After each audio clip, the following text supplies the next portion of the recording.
Hello everyone! So if you wanna take screenshots on your Xiaomi Redmi Note using different methods, first of all, open up your settings.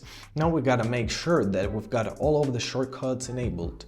So open up your additional settings, find your gesture shortcuts, and here find your take a screenshot tab. Tap on it. So here, make sure that both of switches are enablable.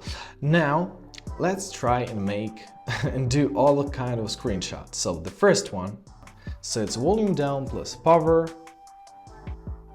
and as you see, it created a screenshot.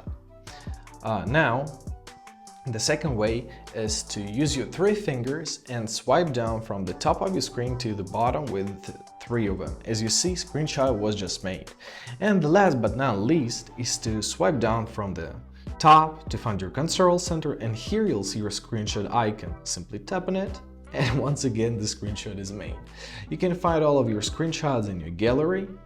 So here's your albums, screenshots and screen recordings, and here you can see all of your screenshots. I hope this video is helpful. Thank you so much for watching and have a great day.